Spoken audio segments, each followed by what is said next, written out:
everyone. Thank you so much to all the organizers for putting together this wonderful workshop, and also I appreciate the opportunity to present here today.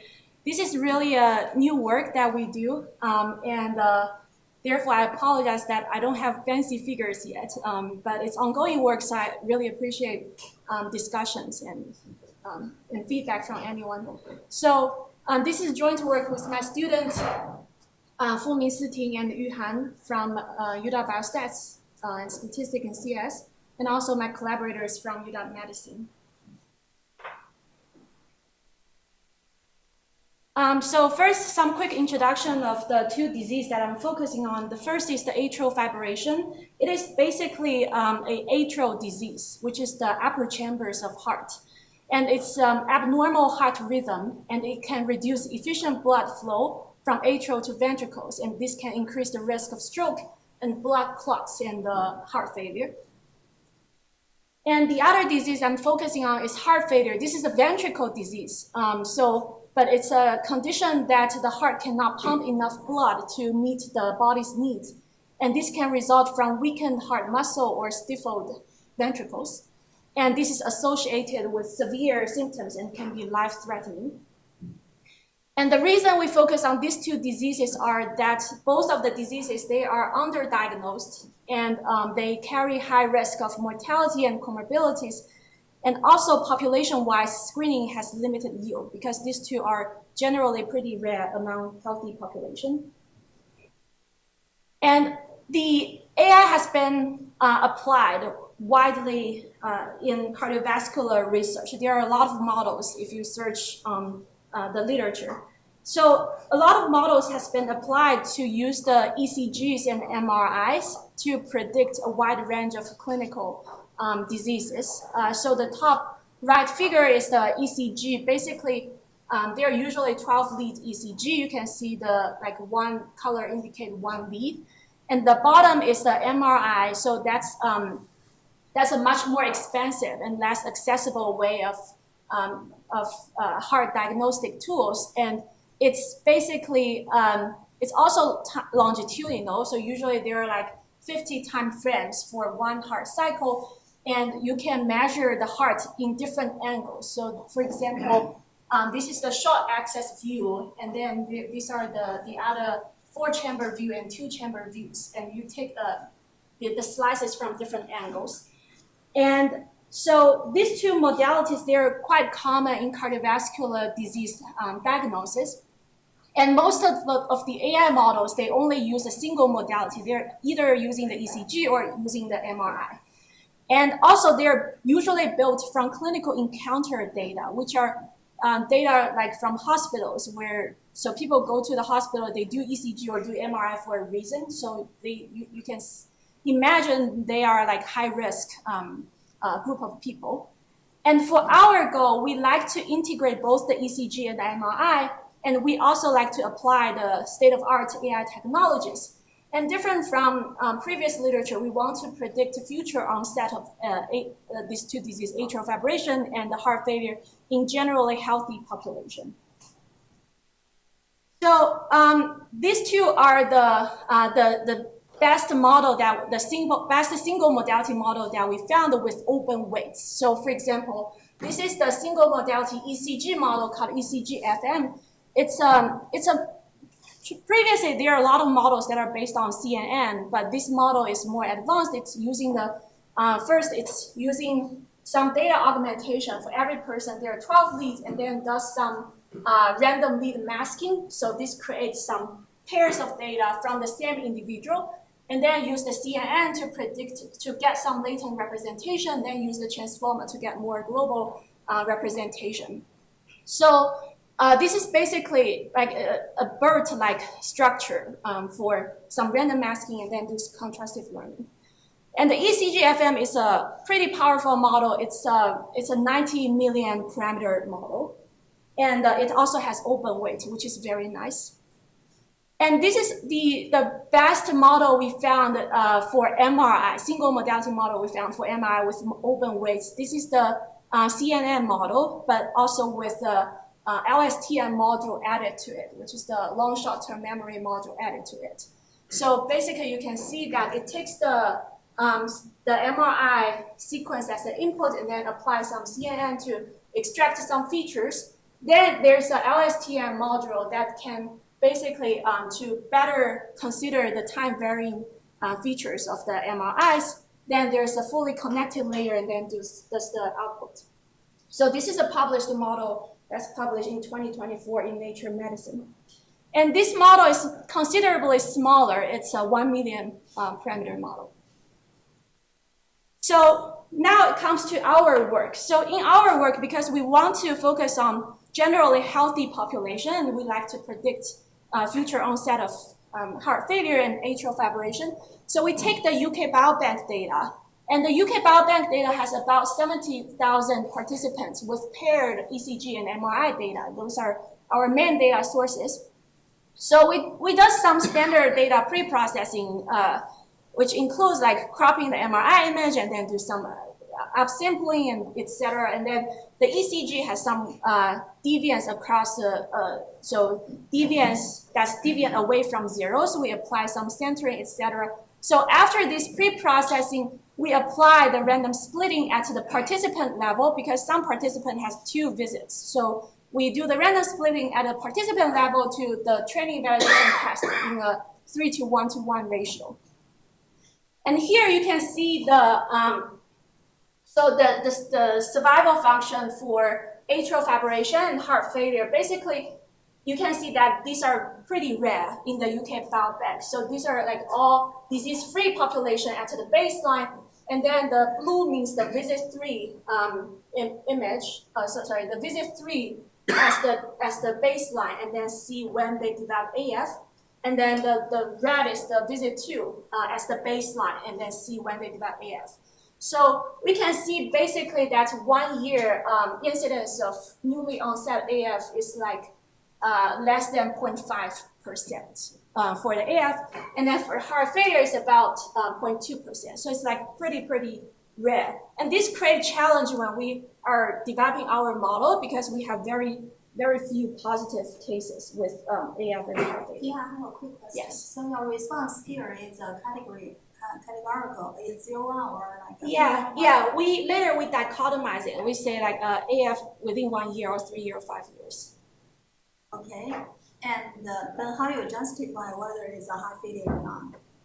How to justify? I mean, the heart failure is, the heart failure is. What's the standard for decide what is how to decide the heart failure? Yeah, the heart failure is a variable recorded in the UK Biobank. So when they have a heart failure.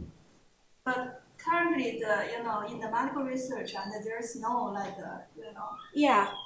I general accepted environment for heart failure. Yeah, that is a very good point. I think the heart failure in the UKB is either self-report or EHR. I don't exactly remember, but it's not like a very good measure. And then later when we are currently applying our model to other NHLBI cohort data, and they will have heart failure that's actually adjudicated, so that's much better.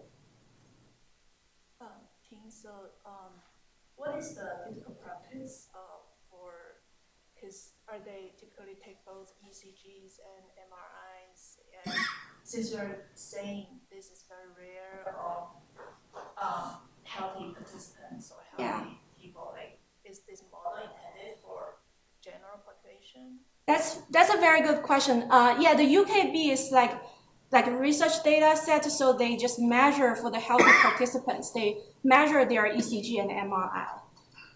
So this is quite different from clinical population, right? So that's why we want to develop a model using the UK Biobank, and hopefully this can be applied to general population, general healthy population. And can we take the questions for the Yeah, thank you. So so using those data, then basically the first thing we want to try is to basically fine-tune the previously state-of-art model that with the pre-trained weight. We want, because these models are developed using clinical data, so we want to fine-tune them in the UK Biobank data.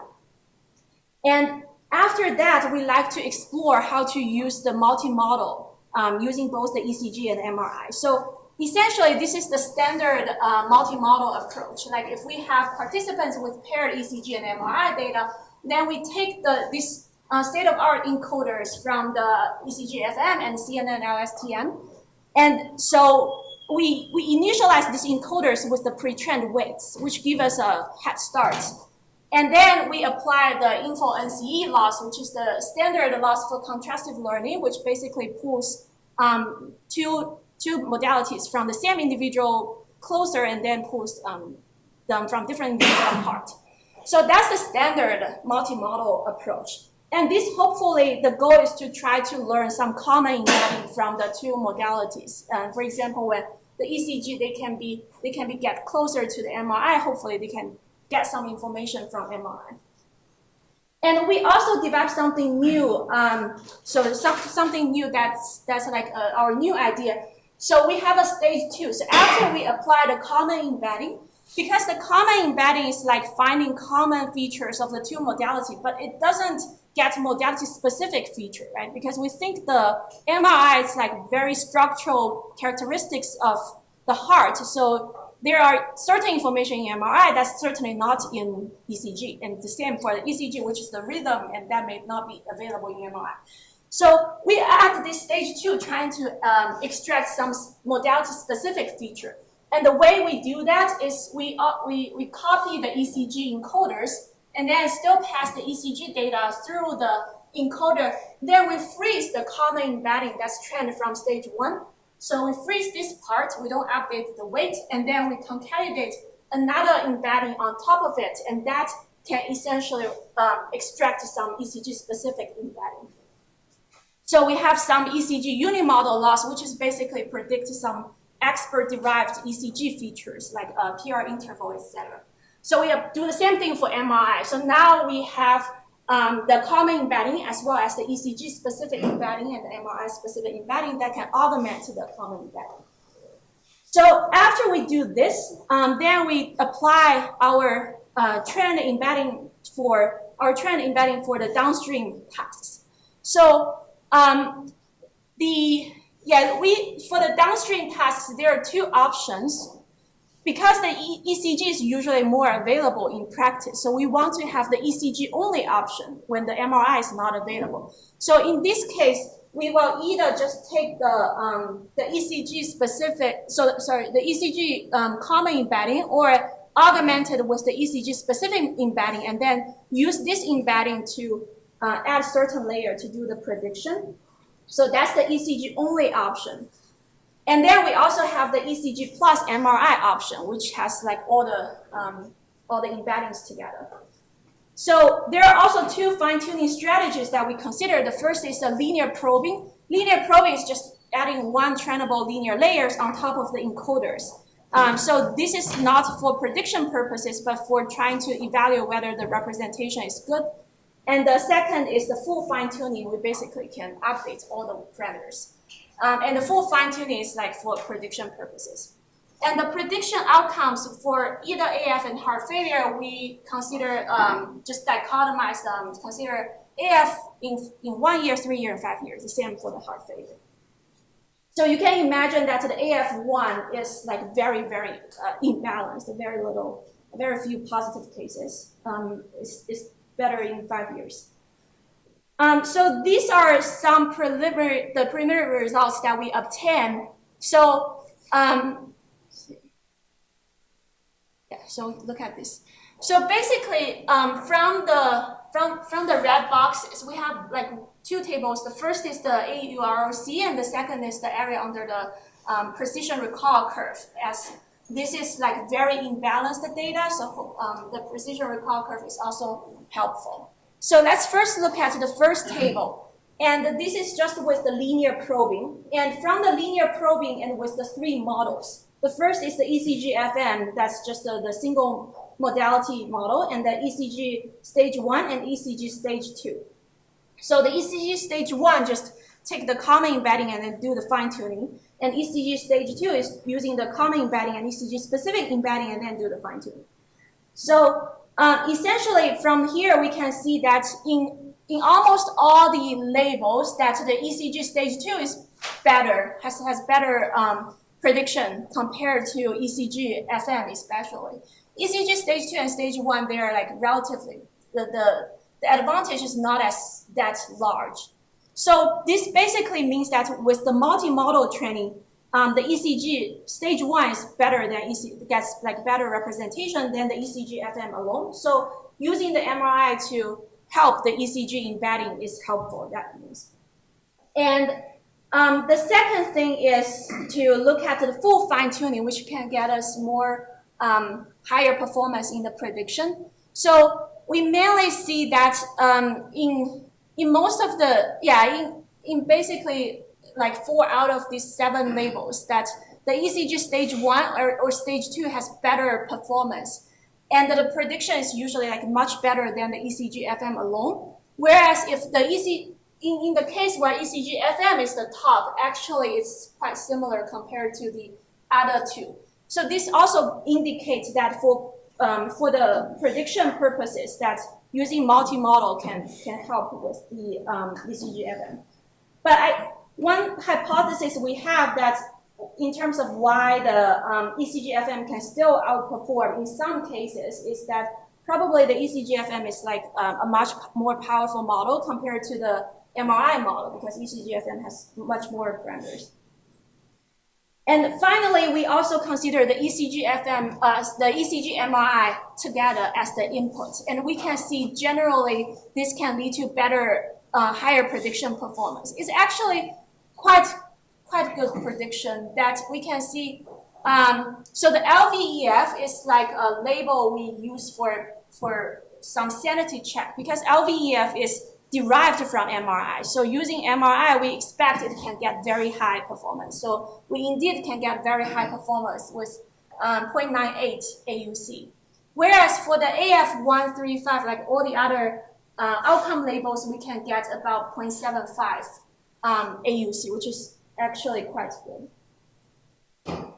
So yeah, this is just some other results we can show that if we stratify our participants based on like high, medium, low risk based on our prediction, then we can see it's actually quite strongly associated with their hazard of AF and heart failure. So we can see like overall, for example, in this figure, overall for those with high risk, so that are predicted with high risk compared with the low risk, the hazard of AF within 1 year is like about 3.5 something. So this indicates that the prediction model can predict risk of these diseases. We also did this for multiple subgroups, and the results are kind of different, but overall the directions are the same, and magnitudes are kind of similar. So yeah, this is the result with ECG MRI. The message is similar, so I won't talk too much about it. So here are some summary and discussions. So multimodal AI, they can integrate complementary information to predict outcomes of interest. And especially, we are able to train the model in a multimodal fashion and then fine-tune for different outcomes, which is quite convenient because the fine-tuning is really fast. And we proposed a multimodal framework that learns both the shared embedding and modality-specific embeddings. And we achieved strong performance in predicting AF and heart failure, especially at 3 and 5 years. At 1 year, it's like too few positive cases, so the performance are not very stable. In 3 and 5 years, the AU ROC can achieve about 0.75. And using ECG only can already achieve this performance. With additional MRI, it can boost maybe like can achieve like maybe around 0.79 or something. So it can get slightly better. And the predicted risk groups, they show strong association with hazard of AF and heart failure. And we also have ongoing work that we are trying to augment with traditional risk factors. And also we are testing the transportability to external cohorts like MESA and CHS. That's all. Thank you. Any questions? Yeah, so the EKG and MRI, they're expensive and also logistically difficult to obtain. So the reason you have those data for those